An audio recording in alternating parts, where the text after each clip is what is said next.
അപ്പോൾ വളരെ കൃത്യമായി ഭാഷാപരമായും മതപരമായി കൊണ്ടും മാസം കണ്ണുകൊണ്ട് നഗ്നനേത്രങ്ങൾ കൊണ്ട്, അതല്ലെങ്കിൽ മനുഷ്യന്റെ നഗ്നനേത്രങ്ങൾ കൊണ്ട് ദൂരെയുള്ള വസ്തു അടുത്തായി കാണുന്ന ഉപകരണങ്ങൾ ഉപയോഗിച്ചുകൊണ്ടൊക്കെ കാണണം, നഗ്നനേത്രങ്ങൾ കൊണ്ട് കാണണം. അതല്ലാതെ കണക്ക് കൂട്ടി കണക്കിന്റെ അടിസ്ഥാനത്തിൽ പറയുന്ന രീതി ഒരിക്കലും ശരീഅത്ത് പഠിപ്പിച്ചിട്ടില്ല.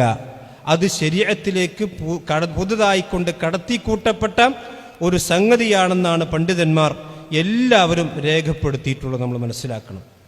ശൈഖ് ബിൻ ബാസ് റഹ്മത്തുള്ളാഹി അലൈഹി അദ്ദേഹത്തിന്റെ ഫതാവയിൽ കാണാം, ഫർറുജൂഉ ഫി ഇസ്ബാത്തി ശുഹൂരിൽ ഖമരിയ്യ ഇലാ ഇൽമി النجوم في بدء العبادات والخروج منها دون الرؤية من البدع التي لا خير فيها ولا مستند لها من الشريعة.